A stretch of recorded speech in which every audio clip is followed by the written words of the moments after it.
민준이 웃었다. 너 방금 누구한테 그런 말 한 거 알아? 나는 잠깐 멈췄다. 그는 한국에서 가장 유명한 천재 교수였다. 그리고 나는 그를 세상에서 제일 싫어하는 사람이었다. 하지만 그때는 몰랐다.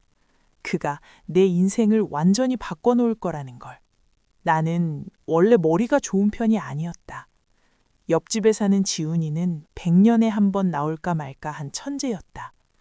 나는 매일 밤늦게까지 책상에 엎드려 겨우 명문대에 붙었다. 그런데 지훈이는 하루 종일 수업 빼먹고 학교 일장이랑 데이트하면서도 서울대에서 먼저 와달라고 전화했다. 나는 도서관에서 밤을 새웠다. 그런데도 장학금은 1점 차이로 떨어졌다. 지훈이는 시험 사흘 전에 책 한 번 훑고 전교 1등했다. 너 옆집 지훈이 좀 봐. 엄마는 항상 내 귀를 비틀며 소리쳤다. 똑같이 사람 새끼인데 왜 너는 그렇게 모자라냐? 나는 평생 그늘 아래 살았다. 지훈이의 그늘. 대학 졸업하자마자 나는 집을 나왔다. 서울에서 가장 먼 곳으로. 3년 동안 엄마가 아무리 전화해도 나는 돌아가지 않았다. 4년 차 되는 해 설날 밤, 나는 장바구니를 들고 원룸 현관 앞에 섰다. 그리고 그를 봤다. 지훈이었다. 벽에 기대어 서 있는 그의 모습은 초라했다. 형광등 불빛이 그의 지친 얼굴을 비췄다. 그가 작게 물었다. 왜 집에 안 와? 나는 대답하지 않았다. 그의 눈빛이 어두워졌다. 돌아가. 네 엄마 아빠가 보고 싶어 하셔. 잠시 멈칫하더니 목소리를 더 낮췄다. 나도 보고 싶었어. 지우는 천재였다. 나는 평범했다. 그는 쉽게 명문고에 들어갔다. 대학들은 그를 모시려고 줄 섰다. 그가 일진이랑 싸워도 수업 빼먹고 데이트해도 선생님들은 웃었다. 개성 있는 학생이지. 나는 머리를 짧게 자르고 밤새 공부했다. 간신히 명문대에 턱걸이했다. 내가 대학에 들어갔을 때 지훈이는 이미 3학년이었다. 그는 교수님 따라 학회에 나가고 TV에도 나왔다. 똑같은 사람 새끼인데 왜 너는 지훈이만 못하냐? 아버지가 이를 갈았다. 나는 평생 옆집 김 씨한테 진 적이 없어. 그런데 네가 내 얼굴에 먹칠을 했어. 나는 그 말을 18년 동안 들었다. 그리고 조용히 가방을 쌌다. 낡은 캐리어 하나 끌고 기차에 올랐다. 대학 4학년. 나는 장학금을 1점 차이로 놓쳤다. 그날 밤 엄마는 미친 듯이 전화했다. 몇 시간 동안 욕을 퍼부었다. 전화를 끊으면 카톡으로 울면서 음성을 보냈다. 내가 왜 이런 멍청한 자식을 낳았을까? 내 팔자야. 그날 이후로 나는 엄마 번호를 차단했다. 집에서 1000km나 떨어진 이 도시에서 나는 평범한 회사에 다니고 있었다. 3년 동안 설날에도 집에 가지 않았다. 매년 설날 밤 나는 작은 원룸에서 혼자 콜라를 마시며 TV를 봤다. 가끔 생각했다. 올해 묵은 날 프로그램은 작년보다 재미있으려나? 부모님한테는 월급의 일부만 계좌로 보냈다. 그 외에는 아무 말도 하지 않았다. 오늘 설날이었다. 나는 콜라 한 박스를 들고 원룸 현관 앞에 섰다. 그리고 그를 봤다. 지훈. 지금은 TV에 자주 나오는 천재 교수. 정장 차림이 그를 더 돋보이게 했다. 하지만 그게 내 기분을 좋게 만들 리 없었다. 여긴 왜 왔어? 목소리가 차가웠다. 그의 목젖이 살짝 움직였다. 왜 집에 안 돌아가? 나는 인상을 찌푸렸다. 이게 너랑 무슨 상관이야? 침묵하는 나를 보며 그의 눈빛이 깊어졌다. 네 엄마 아빠가 보고 싶어 하셔.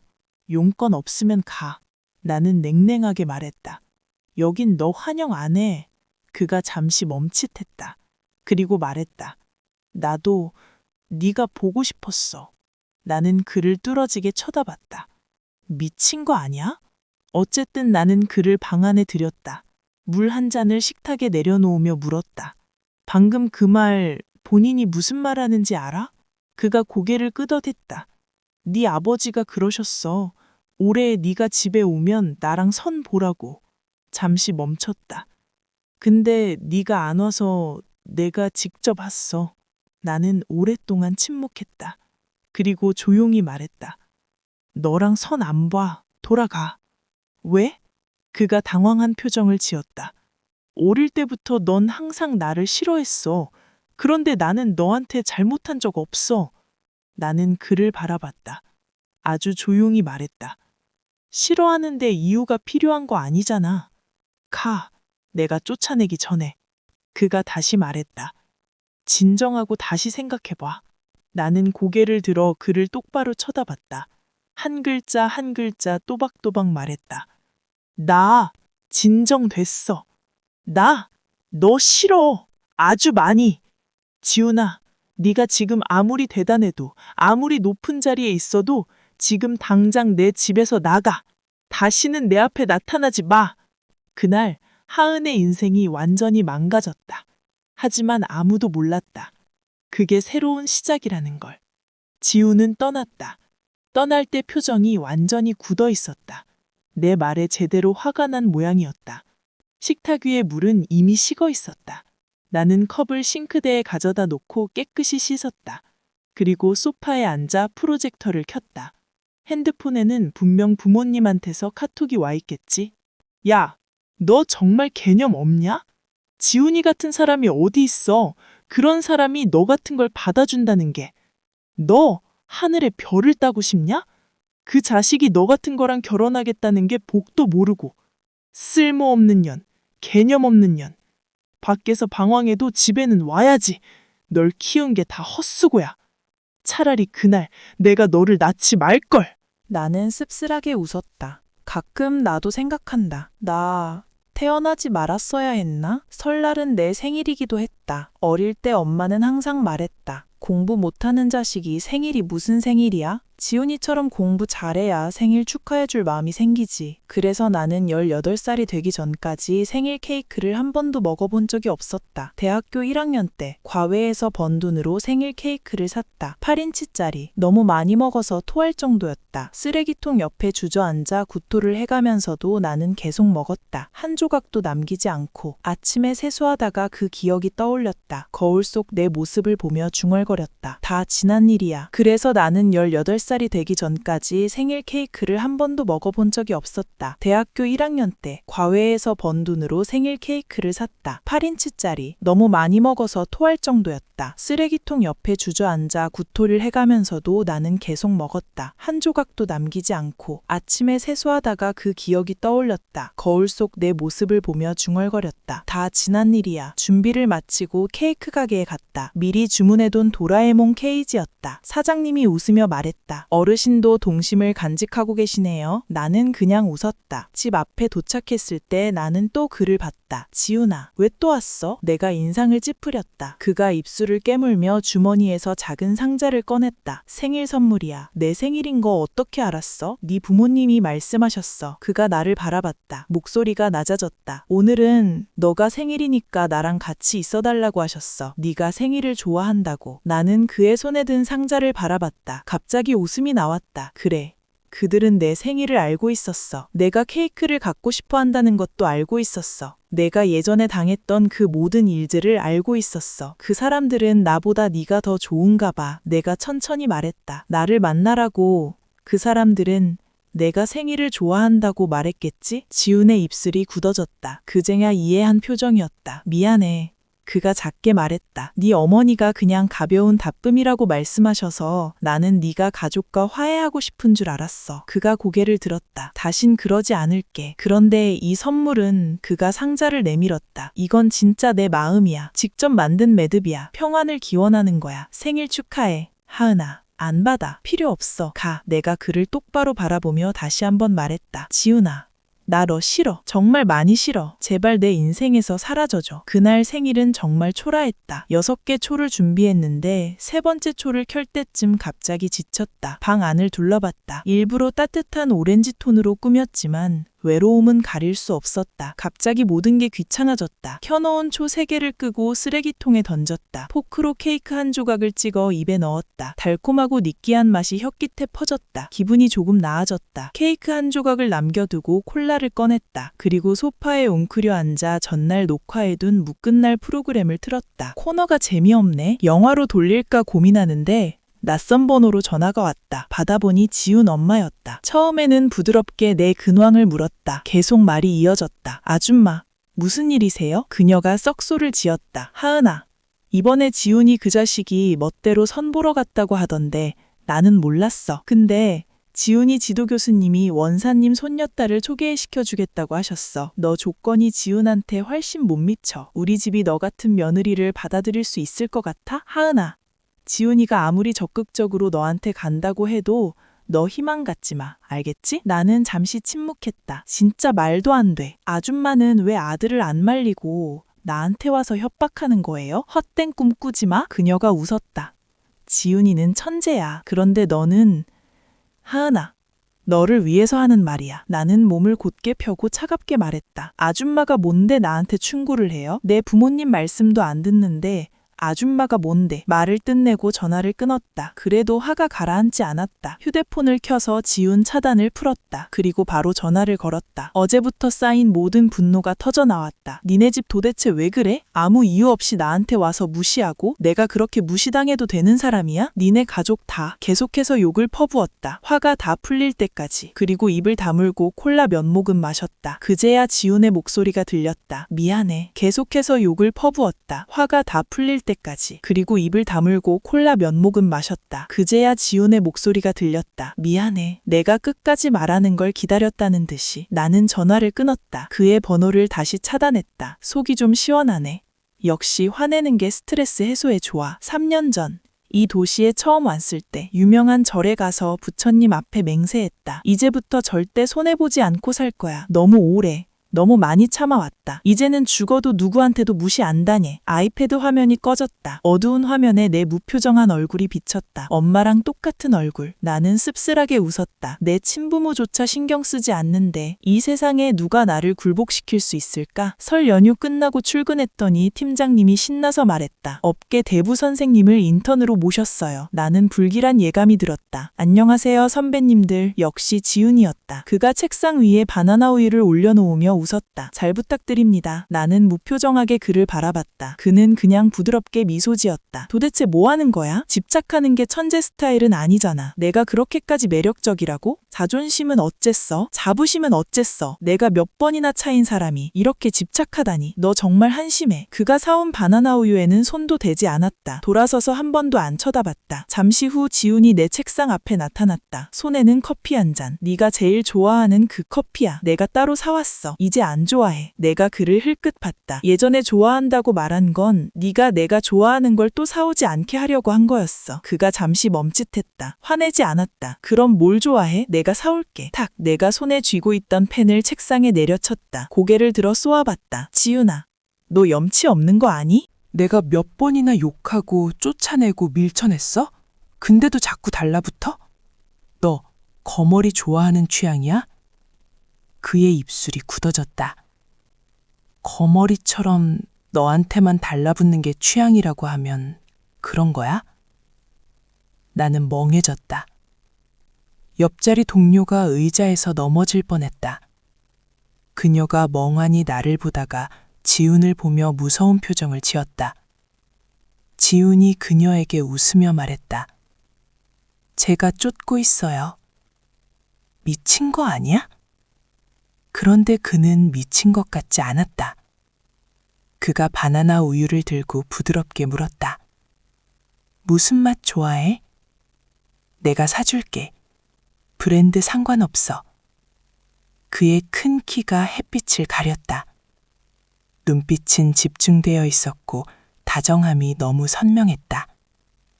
천재와 미치광이는 종이 한 장 차이야. 그 말이 갑자기 머릿속을 스쳤다.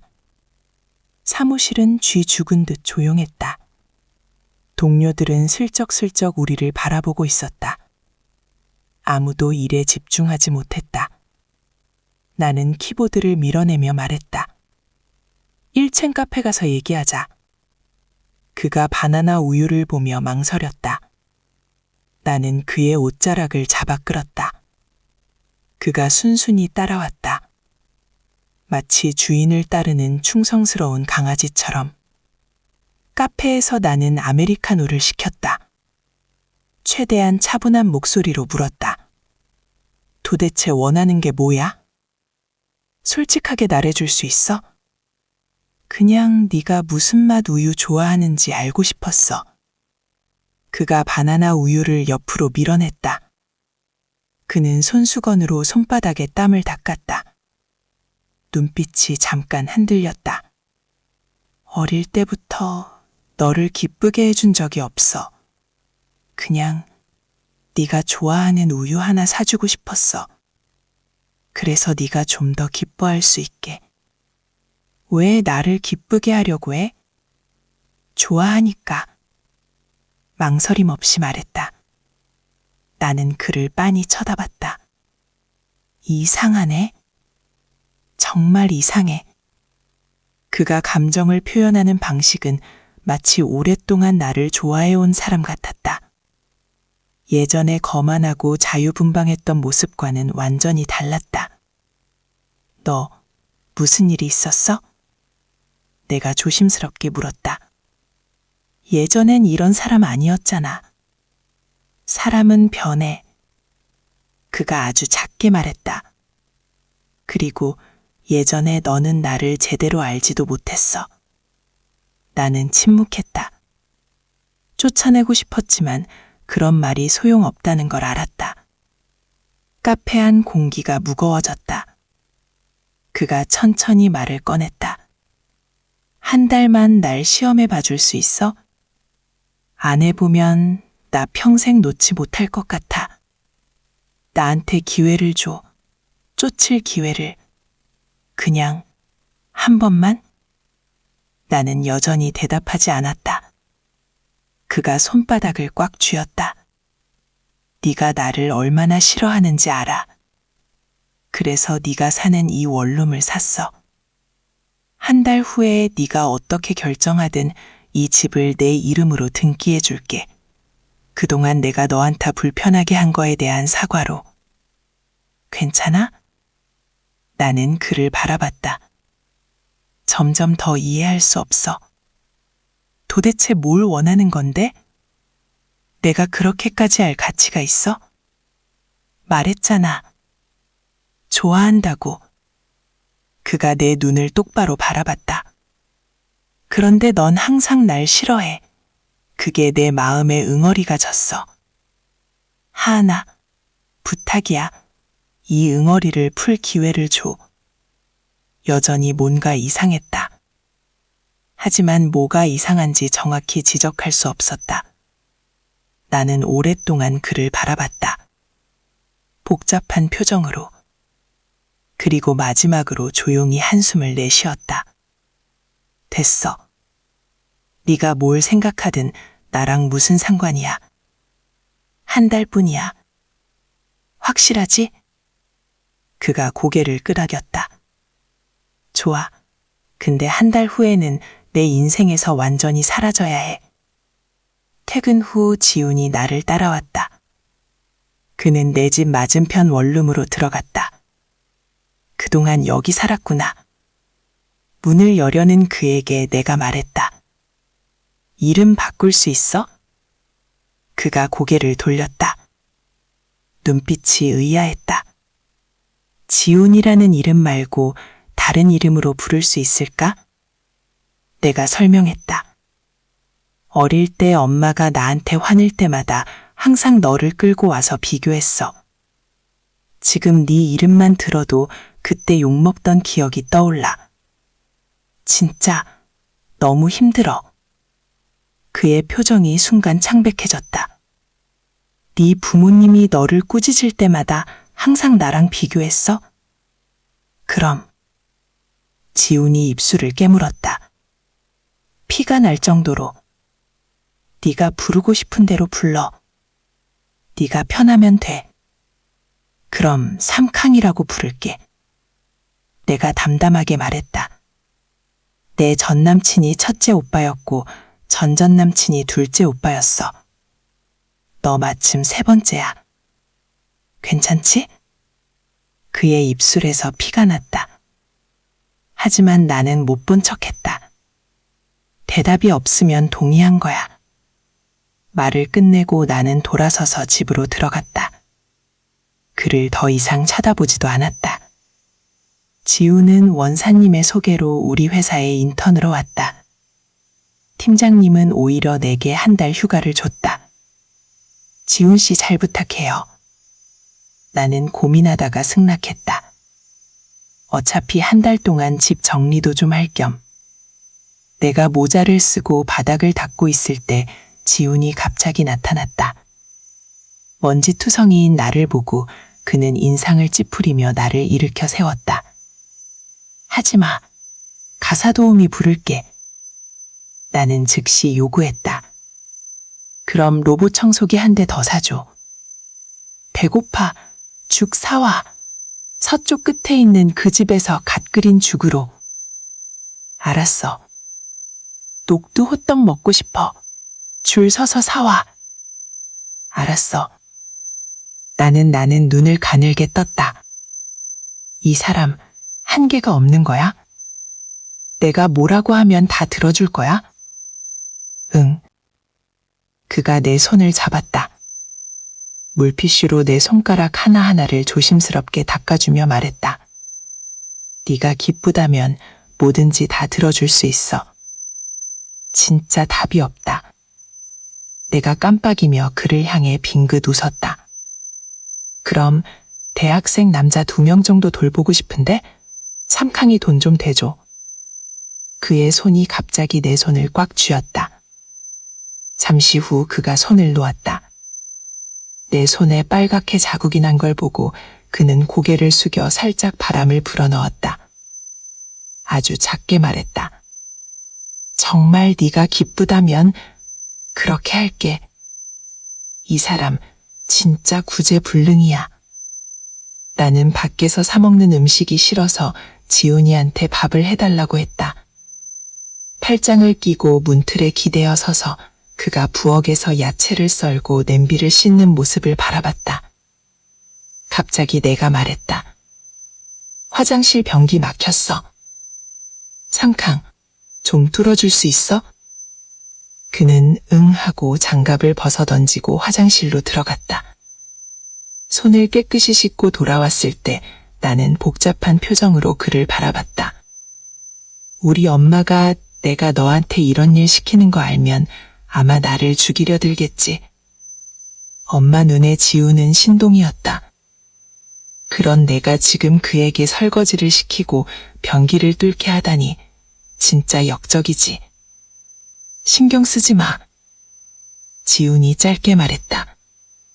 하은아, 그 사람들 때문에 기분 나빠하지 마. 그가 세 번째로 그 말을 했다. 나는 문득 깨달았다. 아, 이 사람은 내가 기분 나빠하는 걸 정말 싫어하는구나. 왜? 그의 동작이 멈췄다. 고개를 돌려 나를 바라봤지만 대답하지 않았다. 그가 저녁 먹으라고 불렀을 때 나는 거실에서 영화를 보고 있었다.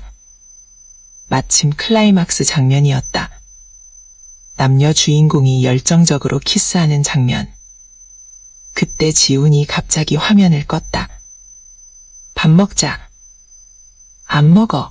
내가 삐죽 내비며 대답했다. 방금 변기 뚫은 사람이 만든 밥은 먹기 싫어. 너무 억지고 고집도 세지. 아마 지훈이 화낼 거라고 생각했다. 그런데 그는 화내지 않았다. 당황한 듯 자신의 손바닥을 바라보더니 말했다. 그럼 내가 씻고 올게. 다른 거 해줄게. 기다려줄 수 있어? 내 눈이 가늘어졌다. 정말 이상해. 그 알 수 없는 기분이 또 올라왔다. 그는 나를 무조건 달래고 있었다. 마치 이유를 모르는 아이를 달래듯. 무조건 내 요구를 들어주고 부드럽고 조심스럽게 나를 기쁘게 하려고 애쓰고 있었다. 왜 이럴까? 생각하며 무심코 탁자 위에 있는 사과를 집어들었다. 칼을 들려는 순간 뭐 하는 거야? 지훈의 날카로운 목소리가 갑자기 터져나왔다. 내 손이 놀라 움찔했다. 손가락에 빨간 상처가 났다. 지훈이 달려와 내 손에서 칼을 낚아챘다. 멀리 내팽개쳤다. 그의 이마에는 식은땀이 맺혀 있었고 얼굴은 백지장처럼 창백했다. 그가 내 손을 꼭 붙잡고 떨리는 손으로 수건을 가져와 피를 닦았다. 설마 내가 칼 들었다고 자살하려고 생각한 거야? 그 모습을 보고 나는 추측했다. 지훈아, 너 내가 죽을까봐 무서워? 그는 내가 기분 나빠할까봐 무서워하고 내가 칼을 든 것 때문에 무서워한다. 그건 내가 죽을지도 모른다는 공포야. 왜 내가 자살할 거라고 생각해? 내가 이해할 수 없다는 듯 물었다. 비록 내 마음에 약간 문제가 있긴 하지만 아직 그런 생각까지는 한 번도 없었다. 나 아직 나름대로 열심히 살고 있어. 지훈이 내 눈을 깊이 바라보며 대답했다. 네 부모님이 그러셨어. 네 마음이 불안정하다고, 내가 잘 살펴봐야 한다고. 나는 멍해졌다. 그리고 웃음이 터졌다. 그 사람들이 너한테 그런 말을 했다고? 이상하네. 대학교 때 지도 교수님이 부모님한테 전화해서 내 심리 상태에 대해 걱정하셨다. 그때 엄마는 화투를 치고 있었다. 그냥 비웃었다. 제가 일부러 그러는 거예요. 신경 쓰지 마세요. 한 대 때리면 다 나아요. 잘 먹고 잘 사는 애가 무슨 심리 문제가 있어. 지훈이 같은 애도 아닌 게 무슨 문제가 생겼다고? 그때 나는 교수님 맞은편에 앉아 있었다. 전화기 너머로 엄마 목소리가 들렸다. 당황한 교수님께 내가 웃으며 말했다. 괜찮아요, 선생님. 익숙해요. 이미 기대하는 걸 포기하는데 익숙해졌다고. 지금 이 상황에서 그 기억이 떠오르니까 정말 우스웠다.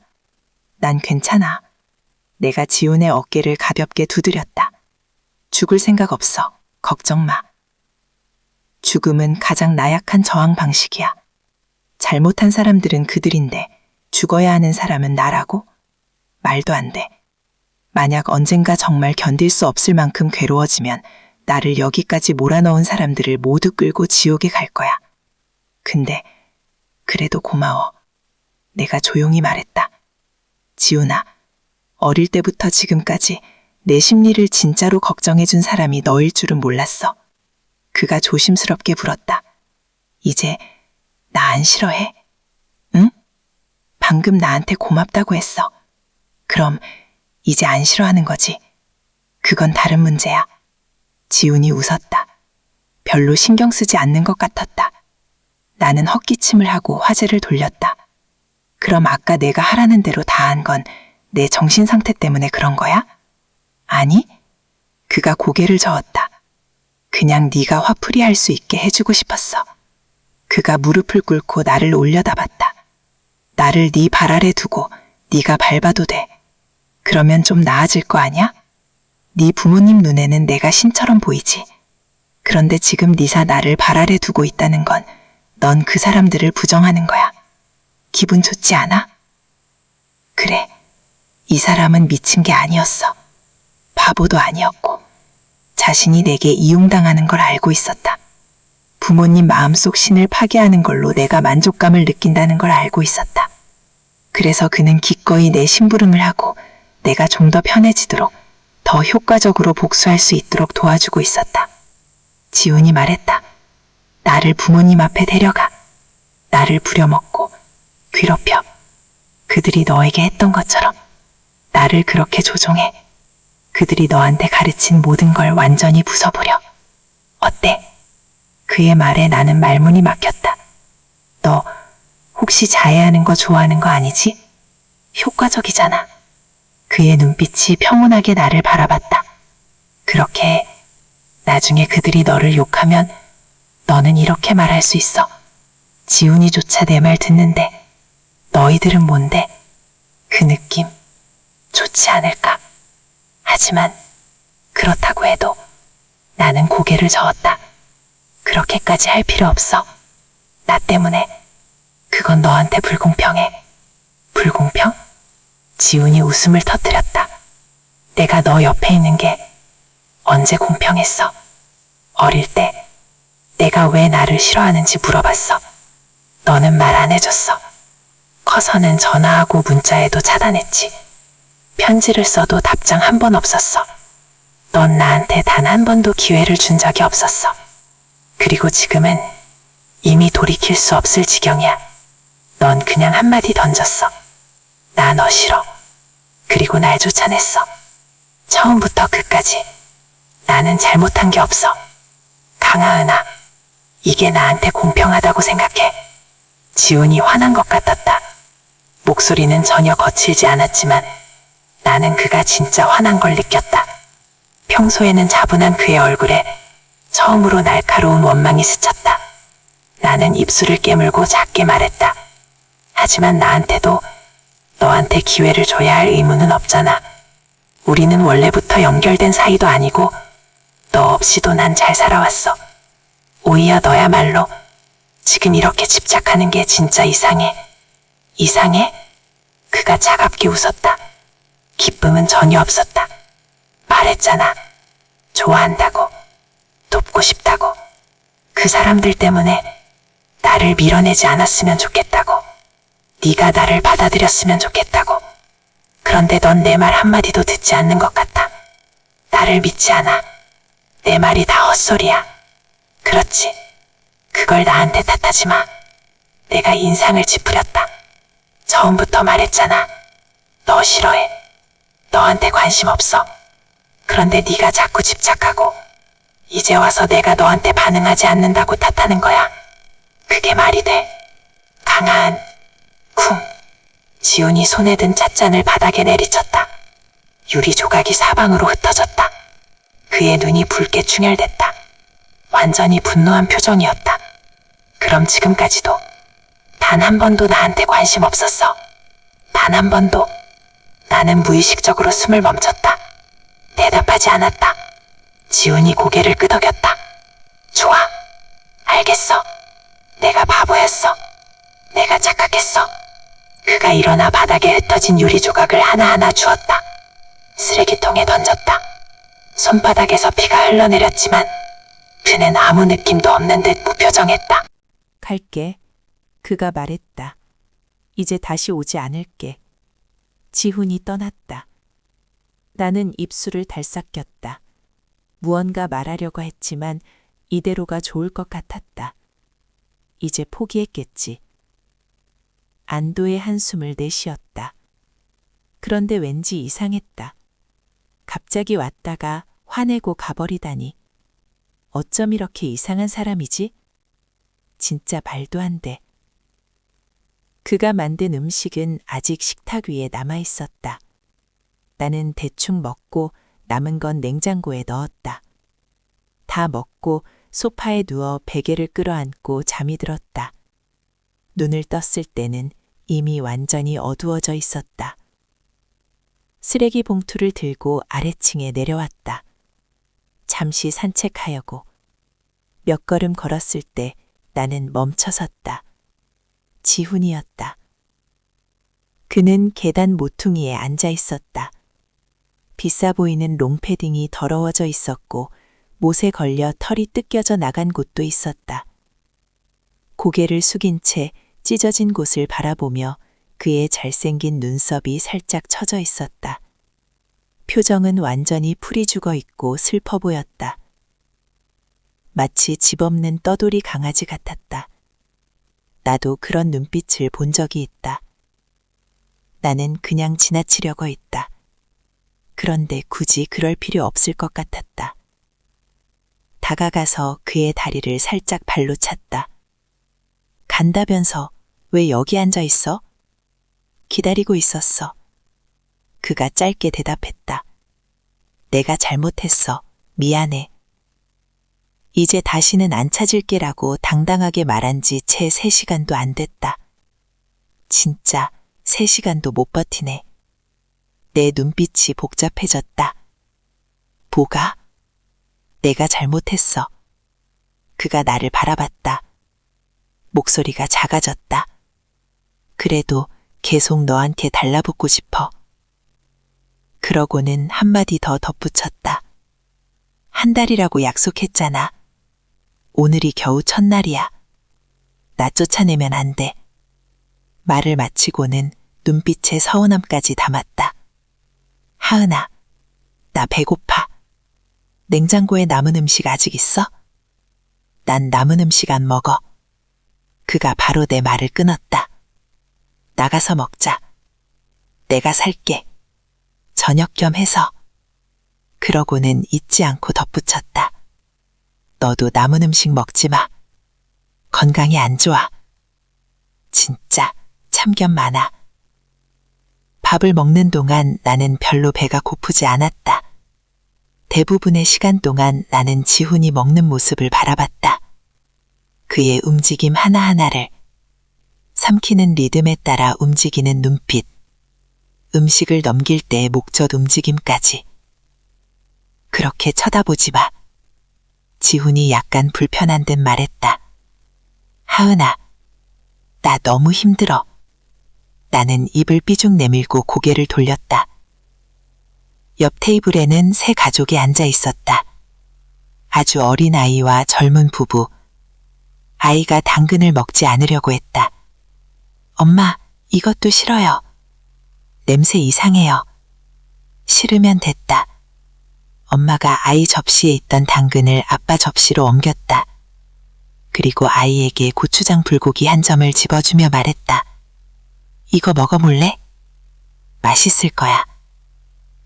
어릴 때 내가 부모님한테 어떤 음식이 싫다고 말하면 그들은 편식한다고 나를 꾸짖으며 억지로 먹였다. 한동안 나는 김을 정말 싫어했다. 그런데 엄마는 매일 김을 반찬으로 줬다. 김밥, 김무침, 온갖 종류로. 먹든지 굶든지. 나는 억지로 먹다가 5, 6kg가 빠졌다. 울면서 억지로 먹었다. 내가 결국 김을 먹게 되자 엄마는 무척 뿌듯해했다. 드디어 편식증 고쳤네. 나는 그 이야기를 웃으며 지훈한테 말했다. 마치 아무 일 아니라는 듯 가볍게. 고개를 돌렸을 때 그는 이미 젓가락을 내려놓고 있었다. 그의 눈빛이 나를 바라보고 있었다. 복잡한 표정으로. 왜 그렇게 나를 봐? 내가 물었다. 불쌍해서. 그가 고개를 저었다. 마트 갈래?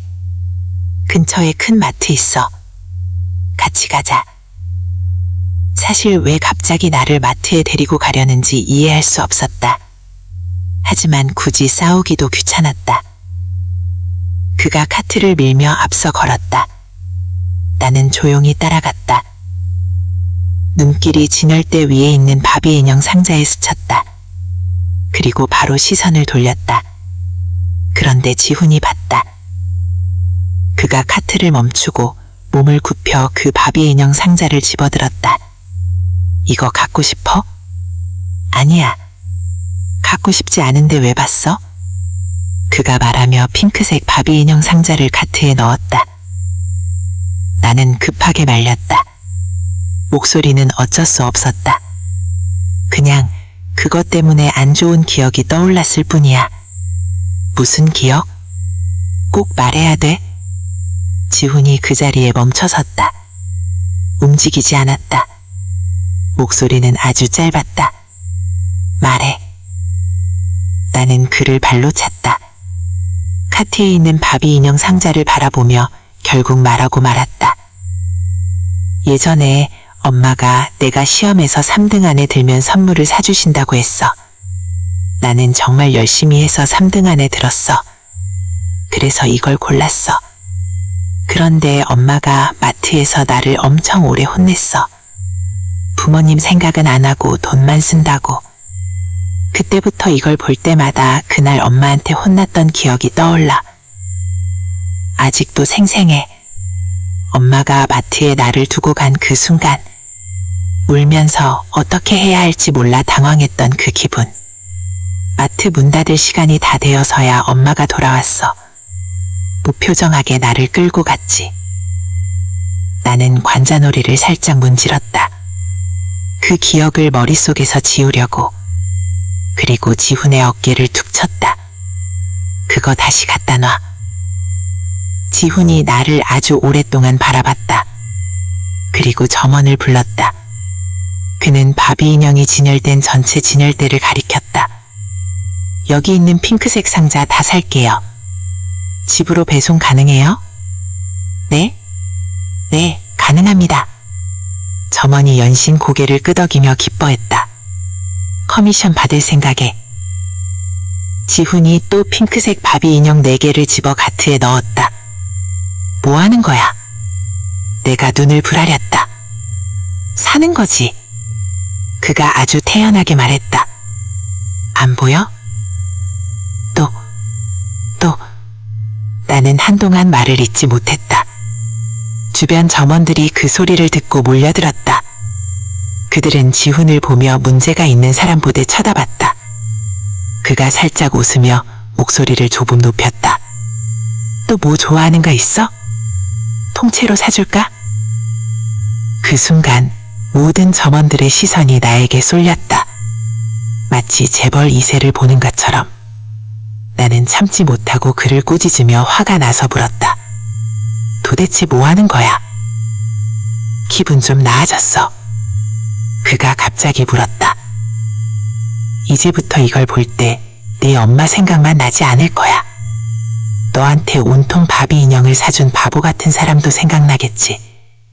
그렇지? 그가 계속 말했다. 기억은 바꿀 수 없어. 하지만 덧입힐 수는 있어. 앞으로 대부분의 기억은 여전히 내 엄마에 관한 거겠지만 그 중에 조금이라도 내가 섞여 있으면 예전만큼 아프지는 않겠지. 내가 하려던 항의의 말이 목구멍에 걸렸다. 그래서 이랬던 거야. 왜 이런 일을 하는 거야? 나는 약간 당황해서 물었다. 손이 무의식적으로 꽉 쥐어졌다. 지훈은 대답하지 않았다. 그가 손을 내밀어 살며시 손가락 끝으로 내 코끝을 톡 쳤다. 얼른 안 가면 저 점원들이 널 잡아먹겠다. 순간 머리가 멍해졌다. 다 너 때문이잖아. 맞아. 그가 미소 지었다. 눈빛이 다정했다. 다 내 탓이야. 그러니까 갖고 싶은 거 골라. 오늘은 내가 낼게. 다른 남자들이 여자 쫓을 땐 명품 매대를 싹쓸이 하는데 지훈은 나를 데리고 마트를 싹쓸이했다. 블루투스 스피커, 유아용 책, 워치, 감자칩. 6번째로 그가 진열대를 가리키며 다 주세요라고 말했을 때 나는 마침내 항복했다. 그만 사. 내가 그의 옷소매를 잡으며 말했다. 제발요. 더 사면 내 집이 못 버텨요. 다시는 삼캉이라고 안 부를게. 내가 잘못했어. 가자 지훈아. 더 있으면 점원들 시선에 내가 타 죽을 것 같아. 그가 미소 지으며 물었다. 이제 어디로 갈까? 집에 가서 자고 싶어. 그가 내 이마를 톡톡 쳤다. 밤에 관람차 예쁘대. 갈래? 싫으면 계속 쇼핑할까? 나 돈 있어. 나는 억지로 끌려 지훈을 따라 관람차 밑에 도착했다. 그는 나에게 팝콘 한 통을 사주고 내 차가운 손을 꼭 잡았다. 마치 진짜 연인인 것처럼. 다음에는 장갑 꼭 껴. 관람차에 올랐다. 그가 물었다. 관람차 타본 적 있어? 응. 내가 말했다. 전 남친이랑 탔어. 1114초짜리. 그런데 내리자마자 헤어졌어. 누가 제안했어? 걔가. 이유는 내가 자기한테 충분히 사랑하지 않는다고. 나는 최선을 다했는데 아침마다 밥 사주고 같이 다니고 근데도 자기는 부족하다고 생각했나 봐. 지훈이 웃었다. 표정을 읽을 수 없었다. 그가 창밖을 바라봤다. 관람차가 천천히 움직이기 시작했다. 그가 물었다. 앞으로의 삶에 대해 생각해 본 적 있어? 나는 고개를 저었다. 그럼 계속 그 기억 속에서만 살 거야? 앞으로 나아가려고 하지 않고? 나 지금도 나아가고 있어. 내가 말했다. 그냥 너무 많이 생각하고 싶지 않을 뿐이야. 한 걸음씩 가는 거지. 그래? 그의 미소가 살짝 사라졌다. 관람차 안은 매우 조용했다. 머리 위에서 케이블이 덜컹거리는 소리만 들렸다. 나는 창밖의 화려한 밤 풍경을 바라보며 무심코 바랬다. 만약 나한테 아이가 있으면 절대 나처럼 키우지 않을 거야. 그 아이가 모든 걸 슬픈 기억과 연결시키지 않게 할 거야. 지훈이 나를 오랫동안 바라봤다. 그리고 물었다. 진실 듣고 싶어? 네. 내가 느끼는 너의 현재 상태에 대한 진짜 생각. 그가 다시 물었다. 듣고 싶어? 나는 고개를 끄덕였다. 하은아, 너 지금 아무 데도 묶여 있지 않아. 그래서 더 위험해. 직업은 있지만 관심 없어. 친구는 있지만 친하지 않아. 부모님은 있어도 없는 게 나아. 네가 이 세상과 연결된 유일한 것은 네가 이 땅 위에 서 있다는 것뿐이야. 다시 말해, 네가 여기서 떠나도 아무것도 후회하지 않을 거야. 그가 아주 진지하게 나를 바라보며 말했다. 하은아, 넌 여기에 어떤 것에도 얽매이지 않아. 얽매이지 않으니까 떠나기 쉽겠지. 아직도 내가 죽을 거라고 생각해? 내가 인상을 찌푸렸다. 지훈아, 도대체 뭘 원하는 거야? 그가 갑자기 물었다. 나랑 아이 낳을 생각 없어? 미친 거 아니야? 나는 고개를 돌려 못 들은 척했다. 그도 더 이상 말하지 않았다. 관람차가 가장 높은 지점에 도착했다. 창밖에는 눈부신 불빛과 북적이는 인파, 온 도시가 화려했다. 공기가 활기로 가득했다. 나는 갑자기 한숨을 내쉬었다. 내 전남친이 말했어. 관람차 꼭대기에서 키스하는 커플은 영원히 함께한다고. 그날 키스했어. 나는 고개를 끄덕였다. 별거 없더라. 됐어, 그만. 지훈이 내 말을 끊었다. 내 감정 묘사는 듣고 싶지 않아. 그가 살짝 고개를 숙이고 조용히 나를 관람차 밖으로 데리고 나왔다. 놀이공원은 환하게 빛나고 있었다. 아이들의 웃음소리가 사방에서 울려 퍼졌다. 나는 조용히 그를 따라 여러 놀이기구를 지나쳤다. 마지막으로 회전목마 앞에 멈춰섰다. 그가 물었다. 탈래? 나는 고개를 저었다. 타. 내가 사진 찍어줄게. 나는 입술을 깨물었다. 오늘 밤 나 때문에 더 이상 신경 쓰지 않을 줄 알았는데 분명히 아까 그렇게 듣기 싫은 말을 했는데 왜 그대로야? 전 남친 얘기할 때 일부러 나를 불편하게 해서 쫓아내려고 한 거지. 그가 돌아서서 한숨을 쉬었다. 네 주변 사람들을 다 쫓아내면 기분이 나아져. 나아지진 않아. 하지만 안전해져. 나는 부모님한테 충분히 고통받았어. 그 사람들을 내 삶에서 밀어내는데 너무 많은 힘을 썼어. 더 이상 내 기분에 영향을 줄 수 있는 친밀한 관계는 필요 없어. 지훈이 나한테 갖는 감정은 고맙게 생각해. 하지만 거기까지야. 나는 몇 걸음 뒤로 물러서며 지훈에게 말했다. 정말 고마워.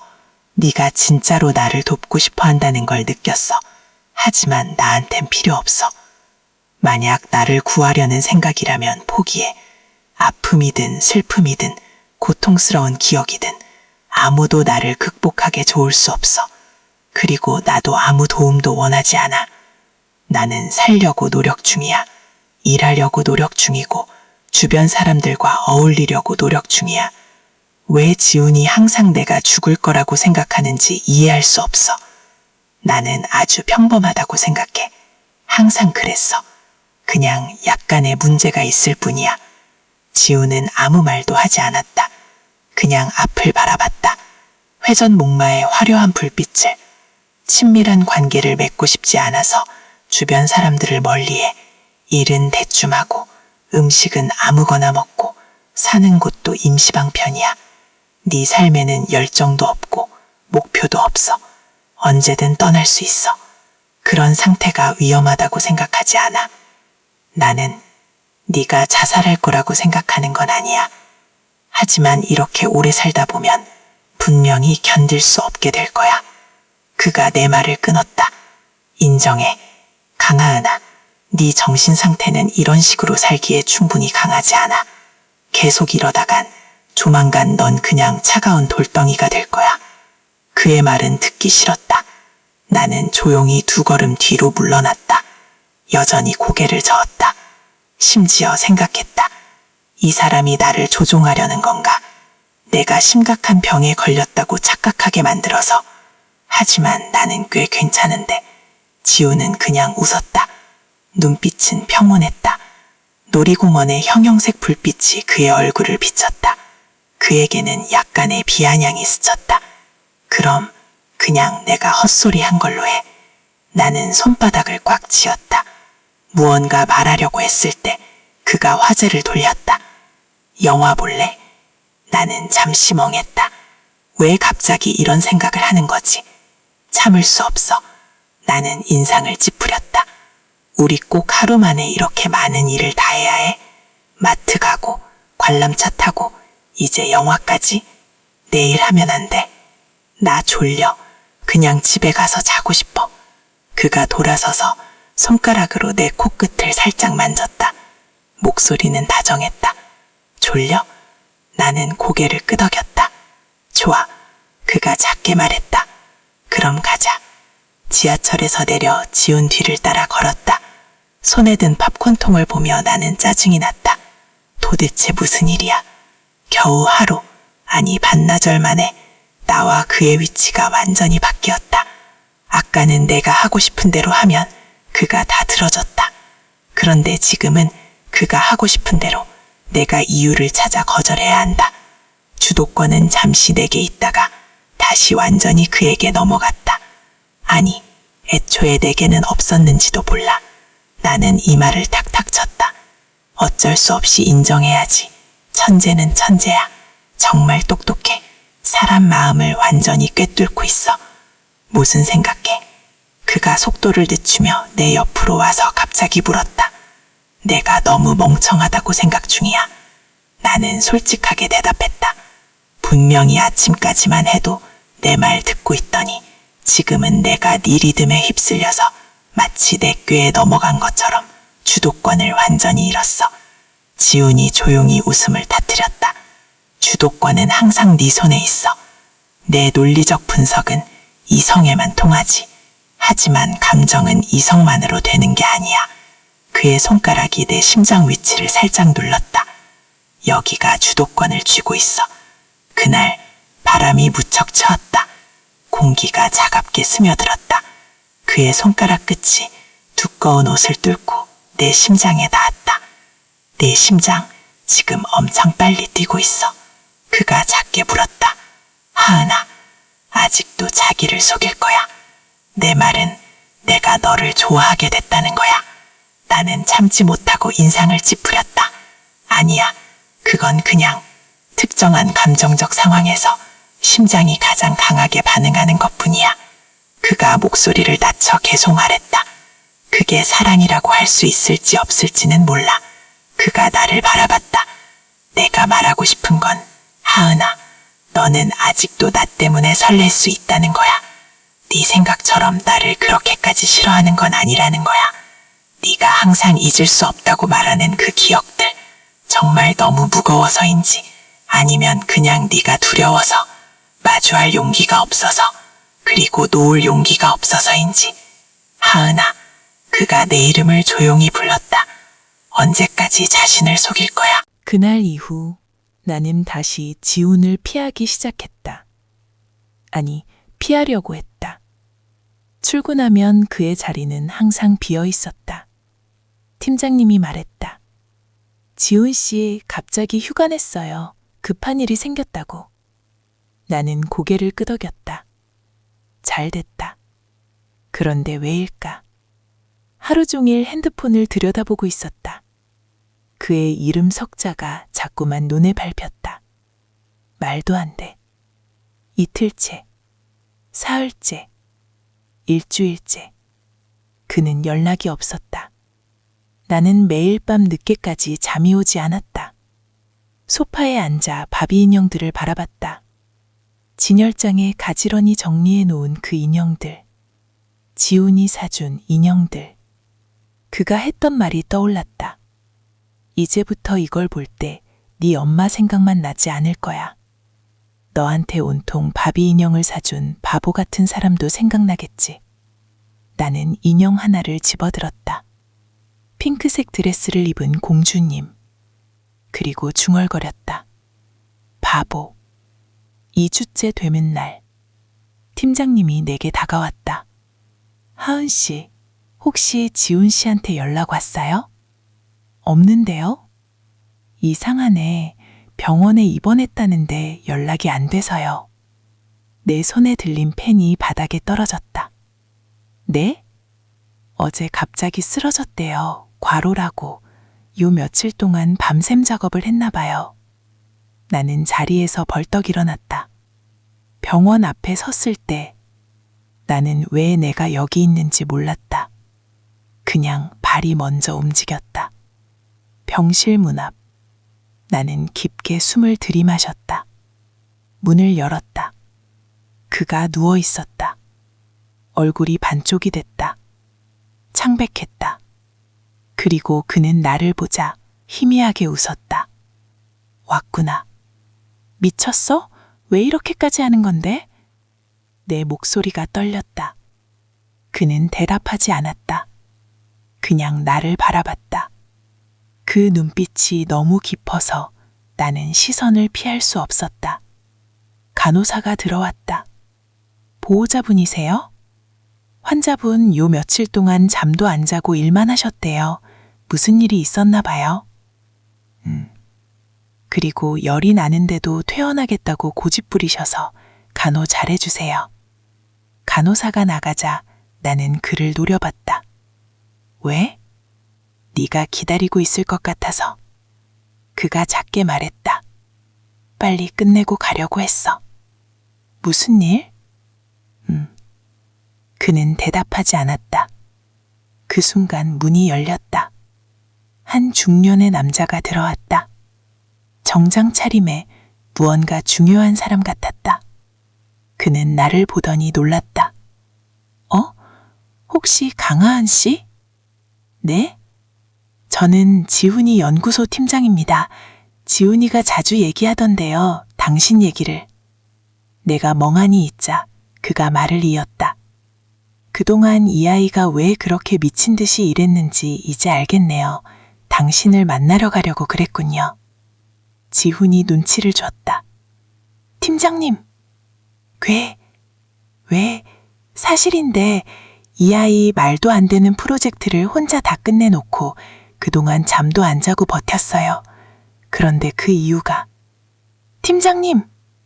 지훈이 벌떡 일어났다. 그리고 내 손을 잡았다.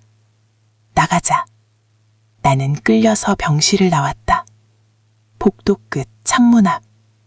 그가 멈춰섰다. 무슨 프로젝트였어? 내가 물었다.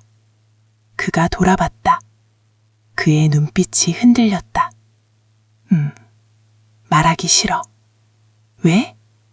네가 알면 또 도망갈 것 같아서. 나는 가슴 한켠이 찌릿했다. 무슨 소리야? 내가 왜 도망가? 그가 깊게 숨을 들이마셨다. 그리고 입을 열었다. 타임머신이야. 응? 시간을 되돌리는 기계. 나는 그걸 연구하고 있어. 나는 그의 말을 이해할 수 없었다. 미친 거 아냐? 그런데 그의 표정은 진지했다. 아주 오래전부터, 아니, 사실은 내가 널 만나기 훨씬 전부터. 무슨 뜻이야? 그가 내 손을 꼭 잡았다. 그의 손이 떨리고 있었다. 나는 이미 한 번 너를 잃었어. 뭐? 다른 시간선에서 너는 내가 구하지 못했어. 네가 죽는 걸 나는 지켜봐야만 했어. 그날 이후 나는 모든 것을 알게 되었다. 그가 왜 이렇게까지 하는지, 왜 내가 싫어하는데도 계속 내 곁에 머무르는지. 다른 시간선에서 나는 집으로 돌아갔다. 부모님에게 속아서 그리고 시골로 팔려갔다. 거기서 나는 죽었다. 지훈은 그날 이후 평생을 후회하며 살았다. 그리고 타임머신을 만들었다. 나를 구하기 위해서. 그래서 내 목소리가 갈라졌다. 지금의 나는 몇 번째야? 그가 대답하지 않았다. 그의 침묵이 곧 대답이었다. 처음이 아니야. 몇 번을 반복했어. 너를 만날 때마다 너는 항상 나를 싫어했어. 그래도 나는 포기할 수 없었어. 왜?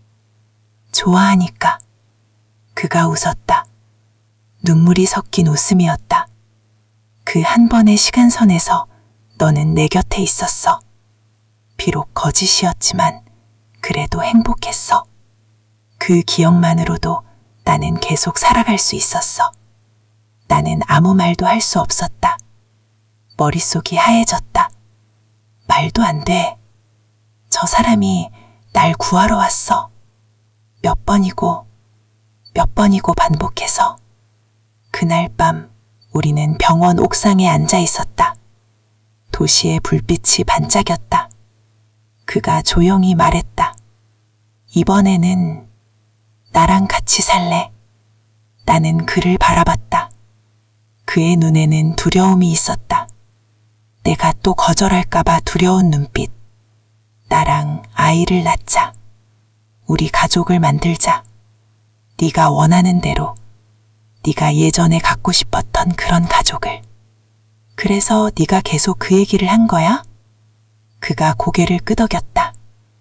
네가 스스로를 구할 방법을 찾아야 했어. 나는 그저 옆에서 도와줄 수 있을 뿐이야. 하지만 내가 망설였다. 나는 아직도 네가 무서워. 네가 천재라서? 아니야. 네가 나한테 너무 잘해줘서 무서운 거야. 이게 다 꿈처럼 느껴져서. 언제 낄지 모르는 꿈. 그가 내 손을 잡았다. 그의 손은 따뜻했다. 꿈이 아니야. 나는 여기 있어. 현실이야. 그리고 나도 무서워. 그가 작게 말했다. 네가 또 나를 떠날까봐. 네가 또 나를 싫어할까봐. 그래도 나는 네 곁에 있을 거야. 네가 아무리 밀쳐내도 나는 계속 돌아올 거야. 그가 내 눈을 똑바로 바라봤다. 그게 내가 널 사랑하는 방식이니까. 나는 오랫동안 그를 바라봤다. 그리고 처음으로 나는 내 마음을 인정했다. 그래, 나도 이 바보 같은 천재를. 지훈아. 응? 나 아직도 가끔 너 싫어. 그의 표정이 순간 굳어졌다. 그래도 내가 그의 손을 꼭 잡았다. 이렇게 손잡고 있는 지금은 안 싫어. 그의 얼굴에 환한 미소가 번졌다. 처음 보는 표정이었다. 천재답지 않게 순수하게 기뻐하는 어린아이 같은 미소. 그럼 한 번만 더 물어볼게. 응? 나랑 아이 낳을래? 나는 하늘을 올려다봤다.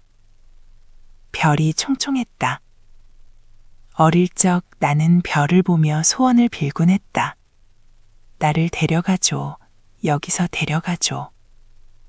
그런데 지금은 이 도시의 불빛 아래 이 바보 같은 천지의 손을 잡고 나는 처음으로 여기에 있고 싶다고 생각했다. 아, 나는 이미 구해졌구나. 지훈아. 응? 너 진짜 바보야. 그가 웃었다. 알아, 네 바보야. 나는 아무 말도 하지 않았다. 대신 나는 천천히 고개를 끄덕였다. 그 순간 그의 눈에 눈물이 맺혔다. 그가 나를 꼭 안았다. 그의 품은 따뜻했다. 처음 느껴보는 온기였다. 그날 이후 나는 다시 태어났다. 아니, 처음으로 살기 시작했다. 그로부터 1년 후, 우리에게는 딸이 생겼다. 지훈이 이름을 지었다. 희망이. 희망이? 응, 네 희망이야. 내 희망이야. 우리 희망이야. 희망이는 지훈을 닮아 똑똑했다. 하지만 나를 닮아 고집도 세졌다. 지훈이 투덜댔다. 엄마 닮아서 말썽이야. 내가 받아쳤다. 아빠 닮아서 바보 같은 면도 있네. 희망이가 우리를 번갈아 보며 웃었다. 엄마, 아빠 또 싸워? 그날 밤 희망이가 잠들고 나서 우리는 베란다에 앉아 있었다. 지훈이 내 어깨에 기대어 말했다. 고마워. 뭐가? 사라져서 내 곁에 있어서서. 나는 그를 바라봤다. 시간이 흘러도 그는 여전히 그때 그 소년 같았다. 나를 보는 눈빛은 여전히 간절했다. 내가 조용히 말했다. 나도 고마워. 나를 구해줘서. 그가 내 이마에 키스했다. 앞으로도 평생 옆에 있을게. 그날 나는 처음으로 알았다. 사랑이 무엇인지, 가족이 무엇인지, 희망이 무엇인지. 엄마, 아빠, 일어나. 희망이의 목소리에 눈을 떴다. 아침 6시. 지훈이 신음했다. 희망아, 오늘은 일요일이야. 아니야, 오늘은 특별한 날이야. 희망이가 손을 내밀었다. 그 손에는 작은 편지지가 들려 있었다. 엄마, 내가 엄마 딸로 태어나서 행복해요. 엄마는 세상에서 제일 멋져요. 앞으로도 계속 행복하게 살아요. 희망이가 지켜줄게요. 눈물이 핑 돌았다. 지훈이 내 어깨를 토닥였다. 우리 딸 엄마 닮아서 감성적이네. 희망이가 고개를 갸우뚱했다. 엄마, 왜 울어? 나는 희망이를 꼭 안았다. 고마워서, 너무 고마워서. 그때 현관문이 열리는 소리가 났다. 우편함에 무언가 들어온 모양이었다. 지훈이 나가서 봉투 하나를 가지고 왔다. 발신이는 그 순간 내 얼굴이 굳어졌다. 지훈도 알아챘다. 하은아, 괜찮아? 봉투에는 낯익은 글씨체로 적힌 내 이름. 강하은, 딸 앞. 엄마의 글씨체였다. 나는 깊게 숨을 들이마셨다. 그리고 봉투를 찢었다. 편지에는 짧은 문장이 적혀 있었다. 미안하다. 그동안 정말 미안했다. 내 손이 떨렸다. 지훈이 내 손을 잡았다. 하은아, 네가 원하는 대로 해. 어떤 선택을 해도 나는 네 편이야. 희망이가 내 다리를 꼭 안았다. 엄마, 걱정 마. 희망이가 있잖아. 나는 두 사람을 바라봤다. 내 곁에 있는 내 사람들. 그리고 나는 깨달았다. 더 이상 두렵지 않다는 것을. 이제 나는 혼자가 아니라는 것을. 나는 핸드폰을 꺼내 엄마의 번호를 눌렀다. 몇 초 후 엄마의 목소리가 들렸다. 여보세요? 나는 조용히 말했다. 엄마, 나야. 그 순간 희망이가 내 품에 안겨 웃었다. 지훈이 내 어깨에 손을 얹었다. 창밖으로 봄 햇살이 따사롭게 비치고 있었다. 그대여 나는 살아났다. 진짜 나로.